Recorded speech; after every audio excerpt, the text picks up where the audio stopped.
Friends, మనకు railway department నుంచి మళ్ళీ ఒక నోటిఫికేషన్ రిలీజ్ అయింది. సో ఈరోజు ఈరోజు నుంచి ఆన్లైన్ అనేది ప్రారంభమైందండి. సో దీంట్లో మనకు రైల్వే కంట్రోల్ సంబంధించి ఒక నోటిఫికేషన్ రిలీజ్ చేయడం జరిగింది. సో దీంట్లో సెక్షన్ కంట్రోలర్ పోస్ట్ అండి ఇది. సో ఇది కేవలం డిగ్రీ పాస్ అయిన వాళ్ళు ఎవరైనా అప్లై చేసుకోవచ్చు. డిగ్రీతో పర్సెంటేజ్ అవసరం లేదు. అయితే డిగ్రీ ఫైనల్ ఇయర్ వాళ్ళు అప్లై చేసుకునేకి లేదండి. కేవలం డిగ్రీ పాస్ అయ్యి పట్టా చేతిలో ఉన్న వాళ్ళు మాత్రమే ఈ సెక్షన్ కంట్రోలర్ ఆఫీసర్కి అప్లై చేసుకోవాల్సి ఉంటుంది. అయితే దీంట్లో ఇంకో విషయం అండి, మీకు ప్లస్ ఏంటంటే, సో ఒకటి ఎగ్జామ్ అనేది సింగిల్ ఎగ్జామే ఉంటుందండి. సో ఇది మనకి ఒక సింగిల్ ఎగ్జామ్ అయిపోతే సో తర్వాత మనకి CBAT అనేది ఉంటుంది. CBAT అంటే కంప్యూటర్ బేస్డ్ యాప్టిట్యూడ్ టెస్ట్ అనేది కండక్ట్ చేస్తారు. ఆ తర్వాత మనకి డాక్యుమెంట్ వెరిఫికేషన్ ఉంటుంది, మెడికల్ ఉంటుంది. అంతేనండి, సింపుల్గా ఉంది, చాలా సింపుల్గా ఉంది. ఎవరైనా అప్లై చేసుకోండి ఇంట్రెస్ట్ ఉంటే. ఓకే, సో మరి పూర్తి వివరాలు చూద్దాం లేట్ చేయకుండా. సో మనకి ఇక్కడ చూడొచ్చు, opening of online application submission 15/9/2025 నుంచి అండి. So closing of online application 14/10/2025. Last date of fees payment after closing date so 16/10/2025. Next date of modification window corrections in application form with payment of modification fees 17/10/2025 నుంచి 26/10/2025 వరకు అనేది ఇవ్వడం జరిగింది. So next dates during which eligible candidates must provided their scribe details in the application portal 27/10/2025 నుంచి 31/10/2025 వరకు. Okay, so మనకి ఇక్కడ చూసినట్లయితే ఆన్లైన్ అనేది ఈ రోజు నుంచి అండి 15/9/2025, లాస్ట్ డేట్ 14/10/2025. అదేవిధంగా పేమెంట్ ఫీ చేయాలనుకుంటే 16/10/2025. అంటే ముందు అప్లై చేసుకున్న వాళ్ళు ఎవరైనా ఇంకా పెండింగ్ ఉంటే 16/10/2025 లోపల చేసుకోవచ్చు. ఒకటండి, మీరు గుర్తుపెట్టుకోండి, ఎప్పుడు కూడా లేట్ చేయొద్దు, కొంచెం త్వరగా చేసేసుకోండి. అప్లికేషన్ అనేది సర్వర్ బిజీ కాకుండానే ముందుగానే చూసుకోండి. ఓకే, సో అయితే మీరు తప్పులు చేయకుండా చేసుకుంటే బెటర్. లేదంటే మీరు మళ్ళీ మాడిఫికేషన్ కూడా అమౌంట్ పే చేయాల్సి ఉంటుంది. మాడిఫికేషన్ చేసుకునే దానికంటే మనం కరెక్ట్ చేసుకుంటే బెటర్ కదా. ఓకే, సో ఎవరైనా మాడిఫికేషన్ చేసుకోవాలనుకుంటే 17/10/2025 నుంచి 26/10/2025 వరకు అనేది ఉంటుంది. ఇక నెక్స్ట్ ఎవరైతే స్క్రైబర్ అంటే హ్యాండిక్యాప్డ్ వాళ్ళు ఉంటారు కదా, సో వాళ్ళు స్క్రైబ్ అప్లై చేసుకోవాలనుకుంటే 27/10/2025 నుంచి 31/10/2025 వరకు అనేది ఇవ్వడం జరిగింది. ఓకే, సో ఇక్కడ నెక్స్ట్ వచ్చేసి కంప్యూటర్ బేస్డ్ టెస్ట్ అండి ఇది యాక్చువల్గా. సో ఇక్కడ చూసినట్లయితే మనకు సెక్షన్ కంట్రోలర్ అండి పోస్టు, ఇది 7th CPC. ఓకే, సో 35,400 రూపాయలు అనేది మనకి శాలరీ అనేది వస్తుంది. సో మనకి మెడికల్ స్టాండర్డ్ వచ్చేసి A2గా ఇవ్వడం జరిగింది. సో లాసిక్ సర్జరీ చేసుకున్న వాళ్ళు ఉందా లేదా అనేది ఒకసారి నోటిఫికేషన్ రివ్యూ చేసుకొని చేసుకోండి. ఓకే, ఇక ఏజ్ లిమిట్ చూసినట్లయితే మనకు 20 నుంచి 33 సంవత్సరాలు ఎవరైనా అప్లై చేసుకోవచ్చు. అయితే ఇక్కడ 1/1/2026 కట్ ఆఫ్ అనేది ఇవ్వడం జరిగింది. సో 1/1/2026కి 18 ఏళ్ళు వస్తే చాలండి, అప్లై చేసుకోవచ్చు. ఓకే, ఇక పోస్టులు చూసినట్లయితే మనకి 368 ఖాళీలు అనేది ఇవ్వడం జరిగింది. సో పోస్టులు తక్కువని చాలామంది చేయరు. సో ఒక విషయం గుర్తుపెట్టుకోండి, మనకు కావాల్సింది ఒక పోస్టే కదా, ఆ ఒక పోస్ట్ కోసమే మనం అప్లై చేయాలి. ఓకే, ఇక ఫీజు విషయం చూసినట్లయితే SC STలకు 250 రూపాయలు, OC BCలకు 500 రూపాయలు పే చేయాల్సి ఉంటుంది. ఇక SC STలు కంపల్సరీగా అప్లోడ్ చేయాల్సిన సర్టిఫికేట్లు అనేది క్యాస్ట్ అప్లోడ్ చేయాలి, ఫోటో సంతకం అనేది కంపల్సరీగా అప్లోడ్ చేయాల్సి ఉంటుంది.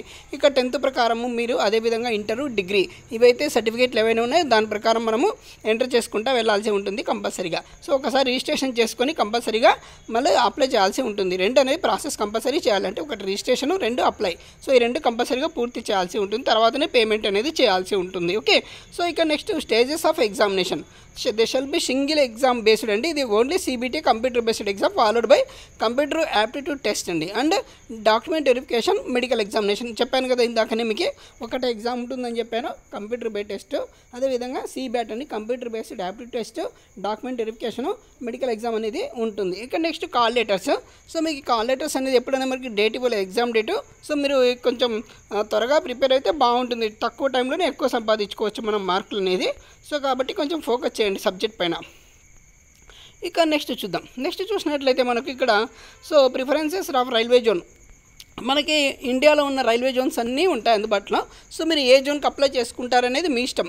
మనది ఆంధ్రప్రదేశ్ తెలంగాణకు వచ్చేసి సికింద్రాబాద్ అంటే సికింద్రాబాద్ జోన్ కింద వస్తుంది. మీరు ఏ సికింద్రాబాద్ జోన్ అయినా పెట్టుకోవచ్చు, చెన్నై, ముంబై ఎక్కడైనా పెట్టుకోవచ్చు. మీరు పోస్టుల సంఖ్యను చూసి అప్లై చేసుకోండి. ఓకే, సో మరి ఒకదానికే పెట్టుకోవాలి, మళ్ళీ మార్చేకు ఉండదండి. ఒకసారి మనం సబ్మిట్ చేసిన తర్వాత ఎట్టి పరిస్థితుల్లోనూ చేంజ్ చేసేది ఉండదు. ఒకవేళ మీరు మోడిఫికేషన్ చేయాలనుకుంటే మళ్ళీ డేట్ చెప్పాను కదా ఇందాక, ఆ డేట్ ప్రకారం మీరు అప్లై చేసుకోవాల్సి ఉంటుంది. ఓకే, ఇంకా నెక్స్ట్ చూసినట్లయితే A2 అండి, physically fit on all respects.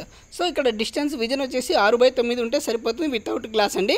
Near vision వచ్చేసి 0.6 without glasses and must pass test for colour vision, binocular vision, night vision and myopic vision. ఇవన్నీ కంపల్సరీగా వాళ్ళ దగ్గర ఫిట్ చేయాలి. ఓకే, అంతే కంపల్సరీగా నైట్ విజన్ అనేది తప్పకుండా కరెక్ట్గా ఉంటే సరిపోతుంది. ఓకే, ఇక నెక్స్ట్ ఎవరు అప్లై చేసుకోవచ్చు? National Indian. Okay, Indian national ఎవరైనా అప్లై చేసుకోవచ్చు ఈ పోస్ట్కి. ఇక ఏజ్ చూసినట్లయితే మనకి 1/1/2026 నాటికి 18 నుంచి 33 సంవత్సరాల వరకు అప్లై చేసుకోవచ్చు. సో ఇక్కడ డేట్ ఆఫ్ బర్త్ చూసినట్లయితే మనకు సో ఏజ్ గ్రూప్ 20 నుంచి 33 అని చెప్పాం కదా. UREWS వాళ్ళు 2/1/1993 మధ్యలో పుట్టిన వాళ్ళు. అదేవిధంగా OBC non criminal 2/1/1990, SC ST 2/1/1988. Next lower limit of date of birth not later than. Okay, for all community categories 1/1/2006. So ఈ విధంగా ఇవ్వడం జరిగింది మనకి. అదేవిధంగా దీంతోపాటు మనకు ఓబీసీకి 3 సంవత్సరాలు సడలింపు ఉంటుంది, SC STకి 5 సంవత్సరాలు, ఎక్స్ సర్వీస్మెన్కి 3 సంవత్సరాలు, UREWSకి, ఓబీసీకి 6 సంవత్సరాలు, SC STకి 8 సంవత్సరాలు. అదేవిధంగా ఒకవేళ రైల్వే స్టాఫ్ అయితే మనం కంపల్సరీగా UREWSకి 40 సంవత్సరాలు, ఓబీసీకి 43, SC STకి 45 ఇచ్చారు. పర్సన్స్ విత్ డిజబిలిటీ అండి, UREWSకి 10 సంవత్సరాలు, ఓబీసీకి 13 సంవత్సరాలు, SC STకి 15 సంవత్సరాలు. సో ఈ విధంగా మీరు ఏ కేటగిరీకి సంబంధించిన వారు మీ రిలాక్సేషన్ ఉందా లేదా చూసుకొని అప్లై చేసుకోండి. ఈ పోస్టులకు మహిళలు పురుషులు ఇద్దరు అప్లై చేసుకోవచ్చండి. ఓకే, సో ఇక ఇక్కడ చూసినట్లయితే education candidate should have require minimum education qualification as indicated for the post of annexure A. So మనకి డిగ్రీ పాస్ అయితే చాలండి, ఇంకా ఎటువంటి క్వాలిఫికేషన్ అనేది అడిషనల్గా అవసరం లేదు. సో డిగ్రీ చేసి BA, BCom, BSc, BBA, BBM, అదేవిధంగా MA, MCom, MSc ఇలా హయ్యర్ క్వాలిఫికేషన్ ఉన్న MBA చేసిన వాళ్ళు కూడా అప్లై చేసుకోవచ్చు ఈ జాబ్స్కి. ఓకే, సో ఎగ్జామినేషన్ ఫీజు చూసినట్లయితే మనకు for all categories so except SC ST female వీళ్ళందరూ కూడా 250 రూపాయలు, మిగతా వాళ్ళందరూ మాత్రం 500 రూపాయలు అనేది అప్లోడ్ చేయాల్సి ఉంటుంది. అయితే మీరు ఎగ్జామ్ రాసి వచ్చిన తర్వాత 400 రూపాయలు అనేది మీకు రిటర్న్ వస్తాయండి OCBCలకి. SC STలకు 250 రూపాయలు మనకి రిటర్న్ వచ్చేస్తుంది. ఓకే, సో కాబట్టి ఇవన్నీ చూసుకొని అప్లై చేసుకోండి. మీరు కరెక్ట్గా మరి సర్టిఫికేట్లు కూడా కంపల్సరీగా అప్లోడ్ చేయాలి. SC ST కులస్తులు, అదేవిధంగా EWS అయితే వాళ్ళు, ఒకవేళ ఎంప్లాయీస్ అయితే మీరు కంపల్సరీగా NOC సర్టిఫికేటు, మీరు సర్వీస్లో ఉంటే సర్వీస్ సర్టిఫికేట్, ఇవన్నీ కూడా ఖచ్చితంగా మీరు అప్లోడ్ చేయాల్సి ఉంటుంది friends. Okay, mode of fees payment. So ఇది మోడ్ ఆఫ్ ఫీజ్ పేమెంట్ వచ్చేసి మనకు debit card, credit card, UPI, ఈ విధంగా ఏదైనా నెట్ బ్యాంకింగ్ ఎలా విధంగా చేసుకోవచ్చు. ఓకే, సో ఇక నెక్స్ట్ వచ్చేసి మనకి లైవ్ ఫోటో పెట్టాడండి. ఇప్పుడు ఇంత ముందులాగా మనకు అప్లోడ్ చేసేది లేదు, డైరెక్ట్గా లైవ్ ఫోటో అనేది ఉంటుంది. కాబట్టి మీరు జాగ్రత్తగా మంచి డ్రెస్ వేసుకొని వెళ్ళండి. ఓకే, ఇక next closing date and time of fees payment.